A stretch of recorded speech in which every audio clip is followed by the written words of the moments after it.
Now, Michael, there were a few disasters in relation to Tattie Hokers over the years, Yeah, Tattie Hoker. Tattie Hokers, Yeah. I'm learning, yeah.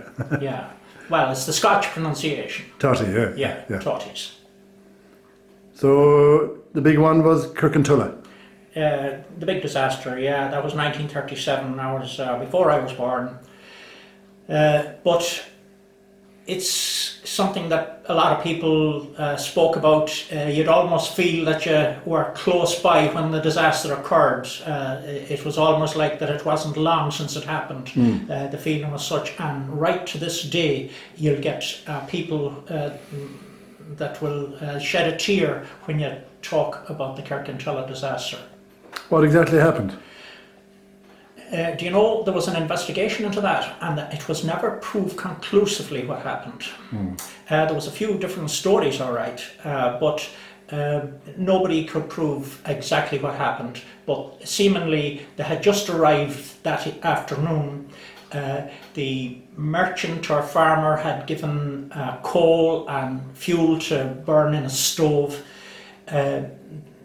It's said that they lit the stove, but the vent was not clear and that it was blocked, and that they had died from carbon monoxide poisoning before they actually got burnt.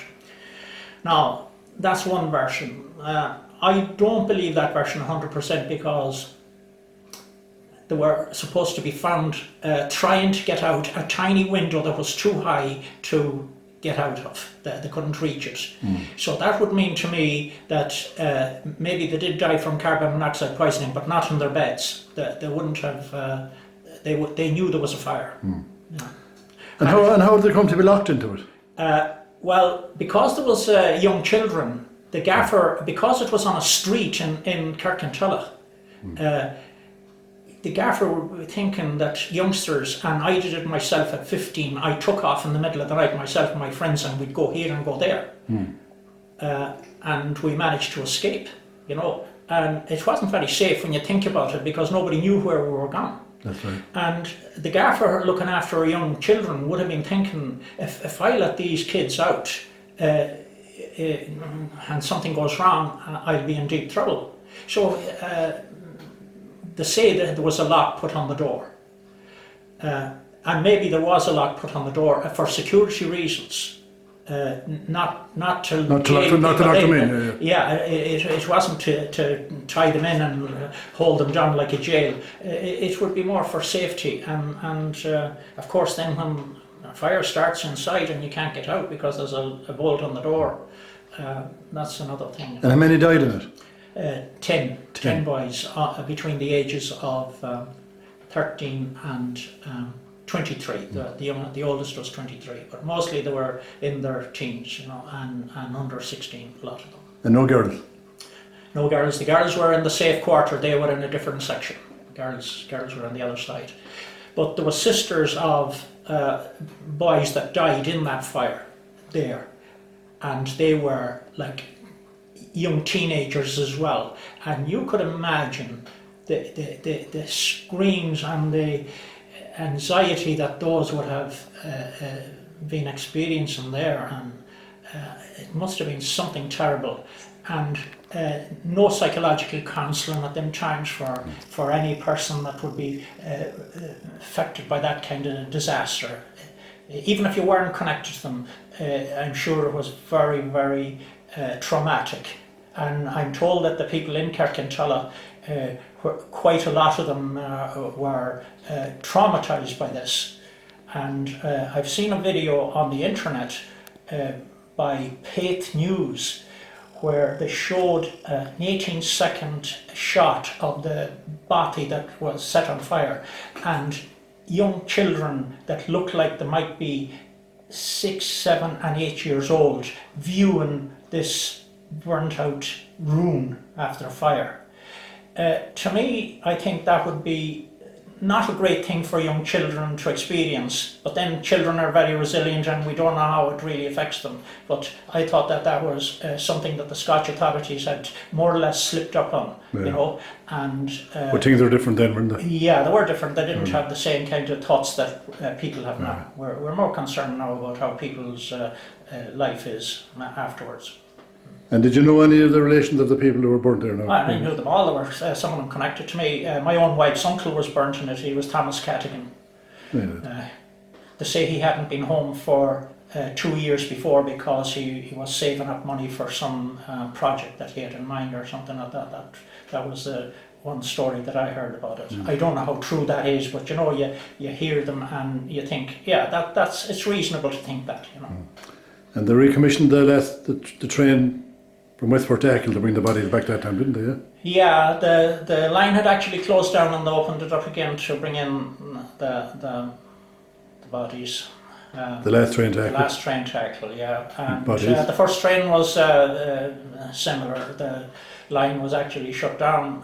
It hadn't actually officially opened, and they brought in bodies. Many bodies. That was 32 bodies. 32. That was the Cloubet disaster. Again, a Tattie Hoker disaster, but this time it happened in Cloubet in Westport. A sad history to that railway line, wasn't there? Really. Yeah, it has a lot of stories to tell. Yeah. Okay, so there was a couple of other tragedies as well. Oh yeah, there were several tragedies altogether. One of the first ones that I have a record of is July the 8th, 1887. A bothy up in a place called O Donnell in farm in an island called Bute Island off the Scotland, and there was 7 people burnt in that, 3 women and 4 men. But it's not known who they were. There was no record of who they were. They went there, similar to the Kirkintilloch disaster, they went there and landed on a Thursday night, and on Friday morning they were all dead and burned. There was 2 others that were there all year, the winter and out people. They were Irish and they escaped the fire. Maybe they weren't in that part of the bothy that went on fire, but they escaped that. But there's no record of who these people were, and nobody misses them here in Ireland, so nobody knows anything about them. Yeah, it's strange how nobody missed them in Ireland, isn't it? Yeah. Then there was another one then after that. It happened, we think September 24, but again there's no record by the Scotch authorities for this fire. There is a record for a fire in September 1926 where 9 Tattie Hokers got burnt in a bothy in a place called Killinford near Dundonald in Ayrshire.